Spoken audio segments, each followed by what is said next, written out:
చరణ్‌కి కాళ్ళొచ్చేలాగా చేసి చరణ్‌ని తీసుకొని కబడ్డీ పోటీలకు వెళ్తుంది పల్లవి. అక్కడ చరణ్ వాళ్ళ టీం వాళ్ళు మాట్లాడుకుంటూ ఉంటారు. చరణ్‌కి యాక్సిడెంట్ చేయించిన అతను చరణ్ లేకపోతే నేనే టీం లీడర్‌నవుతాను. నేనే టీంని గెలిపిస్తాను అని గొప్పలు ఉంటాడు.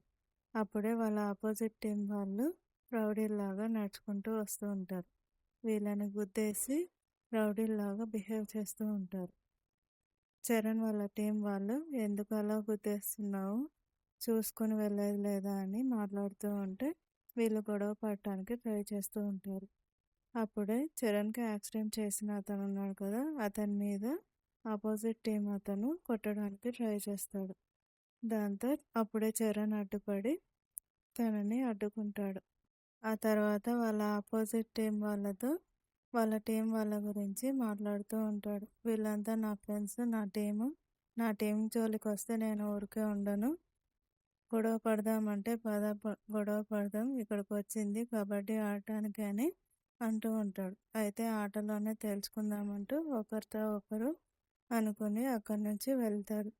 ఆ తర్వాత చరణ్కి యాక్సిడెంట్ చేయించిన అతను చరణ్తో ఇలా అంటూ ఉంటాడు, నేను నీతో ఎప్పుడు గొడవ పడతాను కదా, నన్ను ఎందుకు అతని నుంచి కాపాడావు అని అడుగుతూ ఉంటాడు.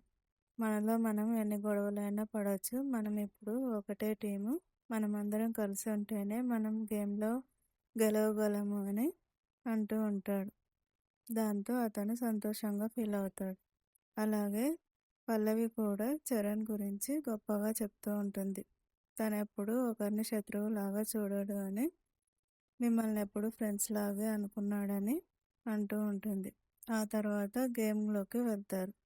తర్వాత చరణ్కి ట్రైనింగ్ ఇచ్చిన అతను అదే పోటీలోకి గెస్ట్ లాగా వస్తాడు. ఆ తర్వాత అతన్ని ఇన్వైట్ చేస్తారు. అతనికి వెల్కమ్ చెప్పి కూర్చున్న తర్వాత కొద్దిసేపటికి గేమ్ స్టార్ట్ అవుతుంది. గేమ్ స్టార్ట్ అవగానే ఇద్దరి మధ్య పోటీ బాగా జరుగుతూ ఉంటుంది. చరణ్ వాళ్ళ టీం లీడ్లో ఉంటుంది. అది చూసి సంతోషంగా ఫీల్ అవుతారు పల్లవి వాళ్ళు, అలాగే చరణ్ వాళ్ళ అమ్మగారు. తర్వాత చరణ్ దగ్గరకు వచ్చి, చాలా బాగా ఆడుతున్నావు, నీ గేమ్ చూశాక ఇప్పుడే అర్థమవుతుంది నేను తప్పు చేశాను, నిన్ను ఎంకరేజ్ చేయకుండా అని మాట్లాడుతూ ఉంటుంది. అప్పుడే పల్లవి ఆ కోచ్ గురించి చెప్తూ ఉంటుంది. కోచ్ తనకి చాలా బాగా ట్రైనింగ్ ఇచ్చారు. అతను ఇచ్చిన ఇన్స్ట్రక్షన్స్ వల్లనే నేను కూడా చరణ్ని మామూలు మనిషిని చేయగలిగాను. అతను ఇచ్చిన సలహాల వల్లనే ఇప్పుడు ఇలా గెలుస్తున్నాడు అని చెప్తూ ఉంటుంది. తర్వాత రెండో రౌండ్ కూడా మొదలవుతుంది. రెండో రౌండ్లో ఆపోజిట్ టీం వాళ్ళు చరణ్ని టార్గెట్ చేస్తారు. చరణ్ని పట్టుకున్నప్పుడు మామూలుగా పట్టుకోకుండా తనని గొంతు పట్టుకుని నొక్కి పెడతారు. దాంతో చరణ్ కదలలేక ఊపిరాడక వదిలేస్తాడు. ఆ తర్వాత ఆపోజిట్ టీం వాళ్ళతో గొడవ పడతాడు.